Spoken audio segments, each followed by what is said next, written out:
This is the Hawks Postcast, your instant game reaction for the Atlanta Hawks. Part of the Locked On Podcast Network, your team every day. Wow, what a time to be alive. Of course, especially if you're a Hawks fan, a congratulatory postcast show, if you will, on tonight, of course, for major reasons, so many different accolades and so many different accomplishments on tonight. We're going to go through the whole list of them all. In case you don't know, DeShaun Tate with you here. You are watching, of course, unless you've been living under a rock, the official Locked On Hawks postcast here with you, recapping game number 81. We've done them all. We've done every single game. And of course, we're going to be here with you for game number 82. Coming up really soon on the road after the win, fingers crossed, against the Miami Heat, but certainly for the remaining of the postseason, being the playoffs, something that this team does not have to participate in the play-in for the first time since the 2022-23 season. So a big congrats to the Atlanta Hawks and all of its Atlanta Hawks supporters from that standpoint as well. And listen, Southeast Division champions as well. Perhaps we should add that. And the 50th time that the Atlanta Hawks have reached the postseason play, being in the playoff and reached that berth. So just from that standpoint, of course, some of the things we're going to talk about tonight is a little bit of the mindset that pushed the Atlanta Hawks, past the brink and got the win on tonight. And even more so talking a little bit about how some of the guards led the way for the team.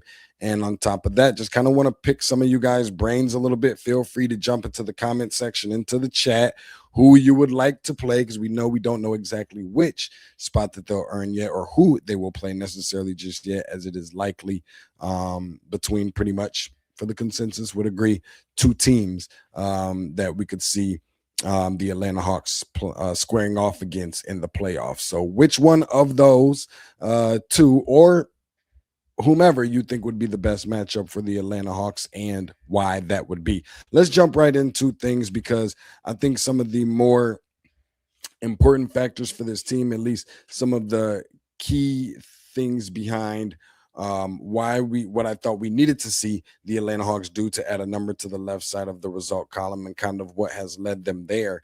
And first and foremost, I think, a couple things that has kind of led them to this point was just being the healthier team, obviously. That played a major significant part in today's win. And then, of course, just being a team that has played harder on tonight. You could just see that it was evident, versus the other night. Obviously, we know maybe not back-to-back game, but back-to-back meetings against the same team, and they just look different. I always say the vibe, the energy, the feel. I'm going to put that on a shirt someday, or perhaps even a hat, because I use that term of reference so very often. I think it's so fitting for this particular instance or example, because it just almost, maybe it didn't look exactly like two different teams, but it felt like two different teams. It felt like the Hawks were playing harder. The Hawks had, revenge on their mind. That was the mindset that really wanted to push them.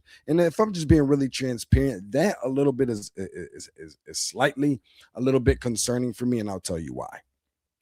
Of course, we're going to talk about all the positives, all the optimism, all of those things when it comes to this Hawks team, right? And we could do that all day long. But what we do here on this program, obviously, is try to be super transparent and also talk about some of the concerns that we have for this team as well. I think part of the concern that I have a little bit is that there are instances where, they'll drop a game similarly to how they did against Cleveland, and then turn around in the very next game similarly to what they did on tonight, and just the mindset changed. You can't afford to really be put in that position to where you're in win or go home scenarios in the span of best of seven and be done. What happens when it's a series? It's a best of seven. whether the game is at your house or not for game one, you drop that one. Sometimes you can't afford to just be like, okay, we'll make it up. We'll play. If it's just a matter of you not hitting shots, they're hitting shots, you can't get stops, they're able to get them, whatever the case may be. Sometimes those are things that are like, okay, it's forgiving to a degree.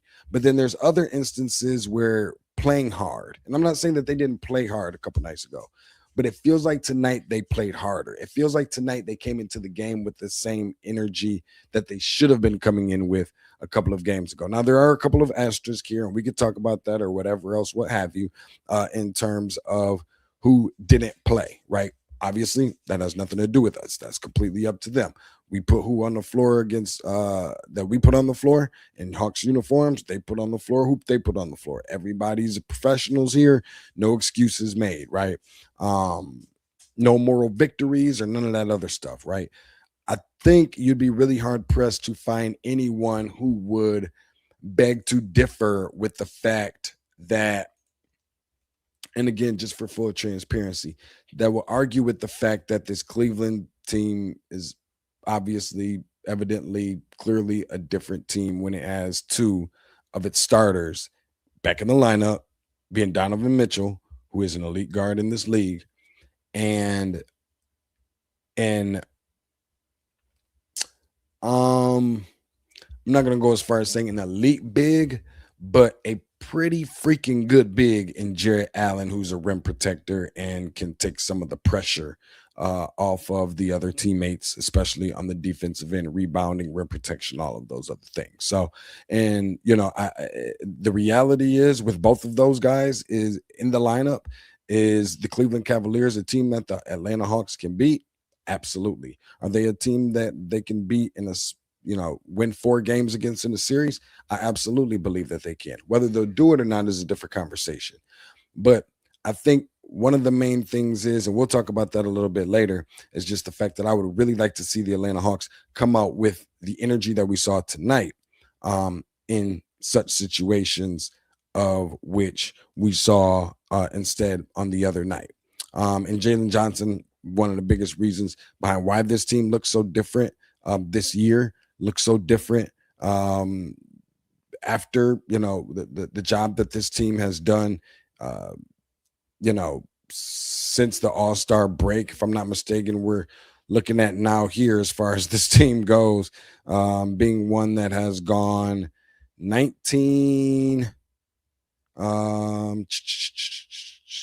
let's see what the Hawks record is. 19-5, now being 20-5, including the 11-game win streak that we saw a few weeks ago, unfortunately ended.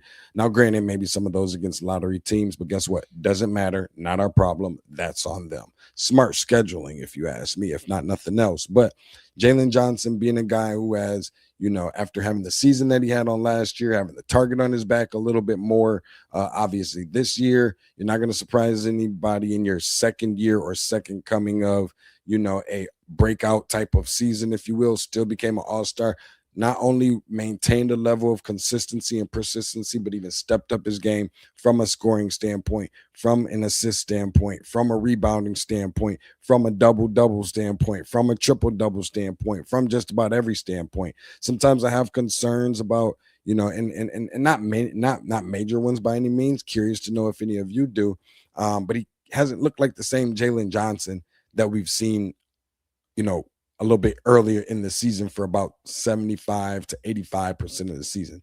Now, is that the worst thing in the world? No. Why? Because he's not playing terrible basketball. He just hasn't looked like that guy that he was before. And that's perfectly fine, because although he hasn't, I think that kind of goes to show and prove exactly how dangerous this Hawks team can be. Because if you have the outlook of you cut off the head of the snake and the body will absolutely follow it, guess what? That's not necessarily the case, because he hasn't played the greatest brand of basketball, over the course of the last few weeks.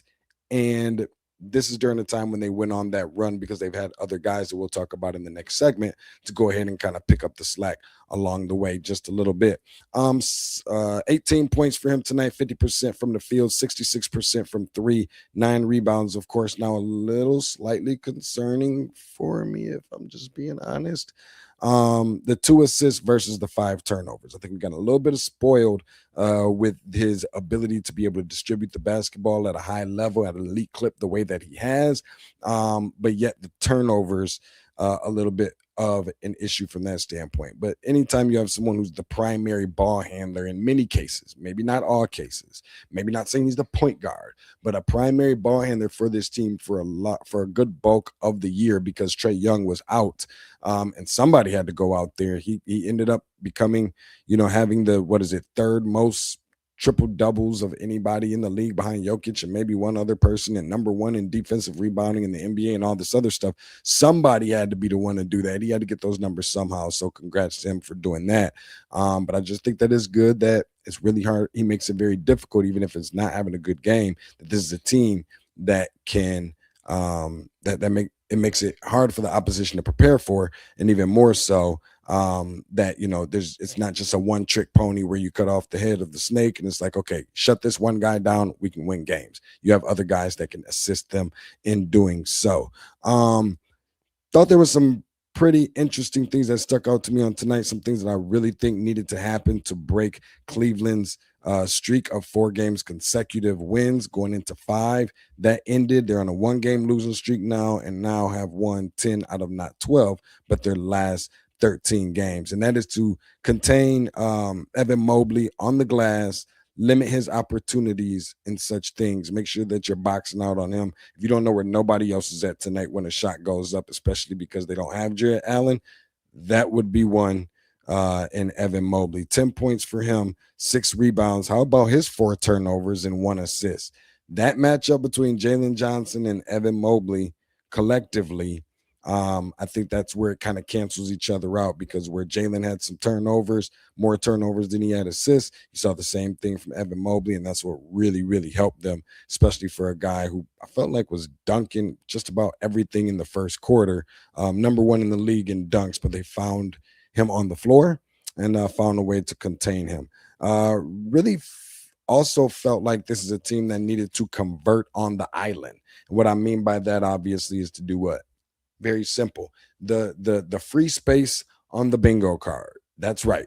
The free throw line. 72% of that tonight, 18 for 25. Maybe not fantastic.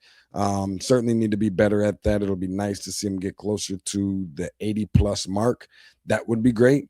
Something that's doable. I don't think they can continue to afford to shoot in the 70 percentile and expect to win playoff series. So hopefully that gets turned around sooner than later, and hopefully, fingers crossed, that starts on the road on South Beach against the Miami Heat coming up. And the other thing I think was maybe the most important thing was to balance the controlled urgency. And what I mean by controlled urgency is you've got to be able to have that in your back pocket. They are a team that is pretty cool, calm, collected a lot of times, but because you knew that this was a revenge game, it was also a game that could do so many things.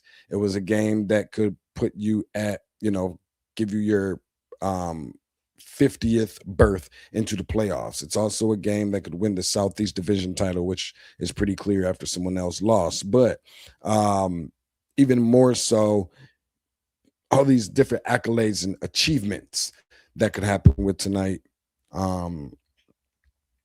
Sometimes it can give you maybe not jitters, but get you to play a little bit out of sorts, if you will, or try and do things that you're not used to doing, different characteristics and so forth, because you're just so urgent, such an emotional night, because you have everything riding kind of on this one game, and it's your home finale as well. So I think that, that is something that is okay to play with. You always want to play with a lot of emotion, but you also want it to be in a controlled type of situation and stance and instance, if you will. So I thought that it was really important that the team was able to do that. And I didn't really have nearly as many doubts about them doing that, because they got back to the old Atlanta Hawks that we knew them to be before they went on their first back-to-back losing streak in about 2 months. So that's pretty much the gist of it here in this first segment. Also, one thing that I was really curious to know, Nickeil Alexander-Walker, how is it possible? First of all, congratulations on becoming the recipient of the Sekou Smith Award. But even more so, looking like he's going to be the most improved player in the league. I'm not sure if there's a way that he can lose that himself, but last year, Dyson Daniels most improved. This year, likely to be Nickeil Alexander-Walker. When is the last time, if ever, that the Atlanta Hawks and or any team in the NBA were rewarded with the most improved player in back-to-back years? Let's give that a little bit of thought. Maybe somebody can look it up. Drop it here in our comment section. We're talking about a big 124-102 lead on tonight, big Friday night. It's always my favorite night of the week for the Atlanta Hawks over the Cleveland Cavaliers. We'll talk a little bit more about our X factors, a little bit more about our player of the game, including who you would perhaps maybe like to see the Atlanta Hawks play in the first round of the playoffs, as that has not been yet set. But we do know one thing is that the Atlanta Hawks are officially a playoff team without having to participate in the play-in game. So give it a little bit of thought. Let me know who you'd like to see them against in the next round right here on the other side of the break. We'll get into those things.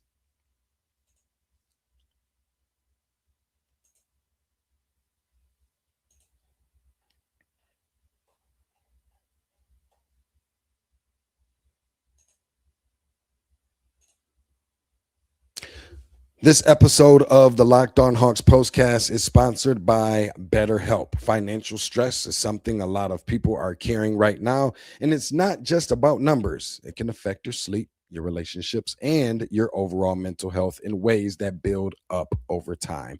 And the reality is, struggling with money doesn't mean that you failed. Sometimes it just means that you haven't had the right kind of support. It's something I've thought about, how easy it is to put pressure on yourself financially without really talking about it. The stress that comes along with trying to figure out everything on your own. 3-year-old daughter, tell me about it. You're not preaching to the choir, you're preaching to the pastor. The expectations you feel to have everything, quote unquote, together, and how that pressure can spill into other areas of your life. I like to think us adults, we all deal with that on a regular basis. Therapy isn't about financial advice. It's about working through the stress, the anxiety, and the emotions that come with it. With over 30,000 licensed therapists and more than 6 million people served, BetterHelp makes it easier to get matched and start focusing on what you need. When life feels overwhelming, therapy can help. Sign up and get 10% off of BetterHelp.com/LockedOnNBA. That's BetterHelp.com/LockedOnNBA.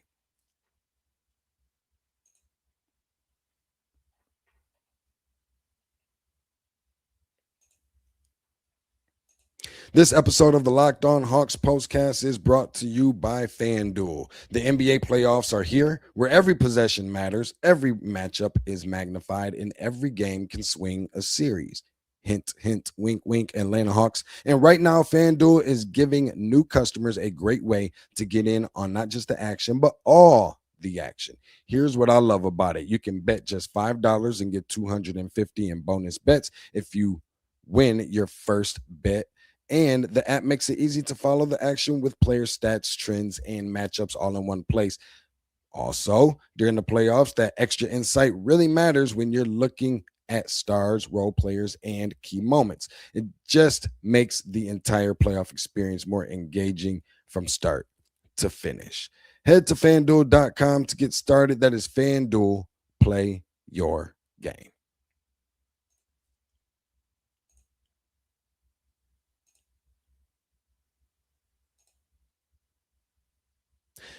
This episode of the Locked On Hawks postcast is brought to you by Prize Picks. The playoff push is heating up, and what else does that mean? Of course, the tournament of hoops are here, and there's no better way to get in on all the high-flying action than over at Prize Picks, America's #1 sports picks app. Every bucket, every assist, every big moment just means more when you're building lineups on Prize Picks. Prize Picks makes it simple to play its daily fantasy built around player projections, so you can stay locked into every game. Here's what I like about it. You just pick more or less on 2 to 6 player stat projections, which makes it quick and easy to jump in. You can mix different spots and sports in the same lineup: basketball, baseball, hockey, and so much more. Even features like early payouts lets you lock in and win early if your player gets off to a strong start. It's a fun way to stay engaged, especially during the most important stretch of the season. Download the Prize Picks app today and use code Locked On NBA to get $50 in lineups after your play of first $5 lineup. That's code Locked On NBA to get $50 in lineups after you play your first $5 lineup. That's Prize Picks.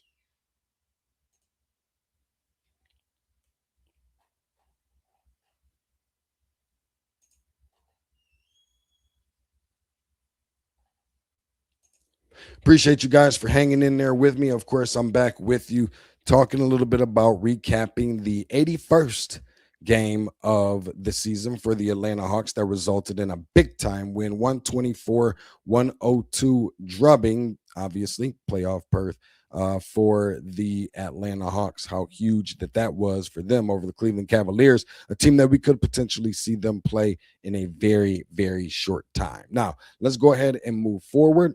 Talk a little bit about the let's start off with the X factor of tonight. That would be none other than this guy right here. It's time to reveal who made the biggest under the radar impact with today's X factor.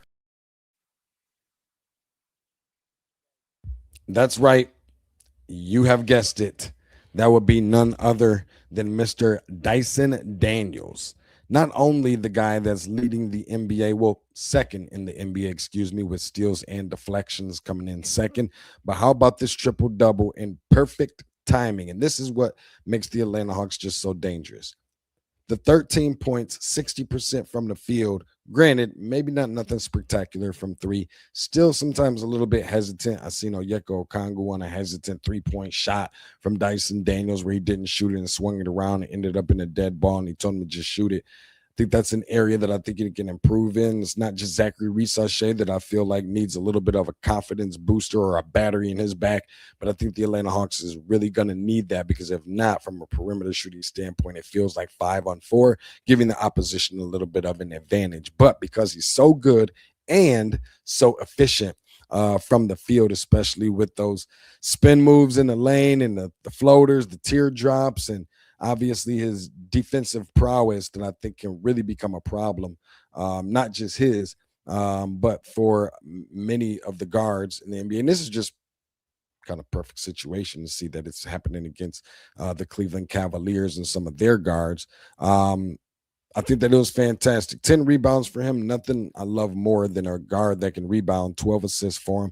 Plus 36 is probably the area on the court that was probably the most impactful in terms of plus minus on tonight's game. So shout out to Dyson Daniels. And as far as the player of the game, that would be none other than his backcourt teammate. This is the Locked On Player of the Game. CJ McCollum was outstanding tonight, especially in the first quarter and within the first half. What a job that he did leading this team on tonight. And I told you that's why I feel like this team is so dangerous, because the two things I felt like they were missing, whether Trae Young was on the floor or not. And I don't think this isn't a, Trae Young bashing or anything along those lines, but there's just certain things that they weren't getting from the team. Not even about from Trae, but from the team. I don't think that they were getting the balance of equal on the court, off the court, ideal extension of the coach leadership vocally, amongst other things that they're getting in an example from an experienced player, the way that they're getting from CJ McCollum. But also you got to have a little bit of that junkyard dog, that guy with a chip on his shoulder, a little bit of edge, and that being Muhammad Gay.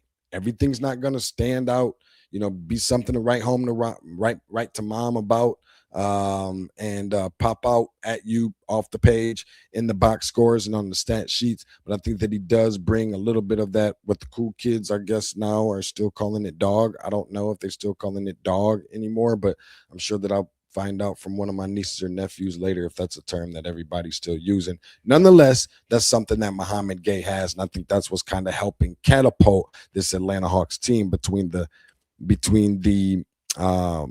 leadership of CJ and the edge from Mohamed Gay, I think is really, really helping them a lot. So that backcourt, which I think is really significant, if I'm just being honest, if they're playing the Cleveland Cavaliers, as soon as I saw them bring over James Harden, I was like, absolutely, because they always find a way to kind of fail to meet or exceed expectations whenever James Harden is on someone's team for whatever reason, if that works out the way that tends to.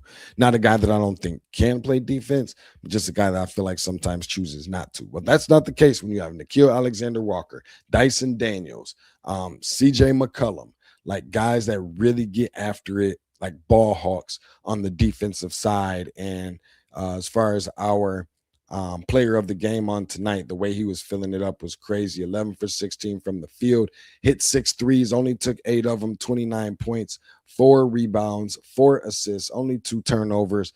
That award goes to CJ McCollum, and I think that was absolutely, fantastic for the Atlanta Hawks to be able to do such things and not just take a 36-point lead, but win the game by 22 and hold on to the lead that they had against a formidable opponent. Don't care who's on the floor. Don't care who's off the floor. At the end of the day, does it make a little bit of a difference? Sure, that's fine. That's dandy, but that's their problem. That's not a problem of the Atlanta Hawks. And, tied the season series with the Cleveland Cavaliers as well when all those guys were playing. So for what it's worth, that'll be really interesting to see who they will match up against, whether that be the New York Knicks, whether that be the Cleveland Cavaliers. I can't wait to see it, and certainly can't wait to see it and just see how the Atlanta Hawks are going to match up with either one of these teams. Let's get my dude Percy J Comedy as we're going to get ready to close out here. Want to implement you guys' comments in a little bit. Appreciate you for joining the program. Personally like to see the Cavs match up. Okay, interesting. Feel like in tight games, Harden and Mitchell will falter late. We do have experience of seeing such things. The way that Atlanta plays, it can be someone different every night in the playoffs. I think that was a point that I had made a little bit earlier on. So, definitely good to see that me and he are on the same wavelength. So this is what's coming up next. Appreciate you, Robert Blackman. Consistent, persistent. Appreciate you. Of the show, the heater up next. That'll be the last game that we'll see from the regular season for the Atlanta Hawks. That's going to be taking place in about 48 hours. So meet us back right here. That's a 6:00 p.m. Eastern Standard Time tip-off on South Beach against the Miami Heat to close out the regular season. And can't wait to get things going and be back in State Farm Arena again for the NBA playoff. Not play-in, but the playoffs. Make sure you keep it locked right here. Keep your eyes and your ears open for my dude, Brad Rowland. He's coming up next, going to give you all the tidbits, all the tea, all the nuts and bolts and the meat and potatoes of this not only a fascinating Atlanta Hawks win on tonight over Cleveland, again, 124-102, but also more so some of the other details on what you can look forward to on all the latest news and headlines with the Atlanta Hawks. Peace up, A-Town down. Appreciate you guys, and I'll see you in about 48.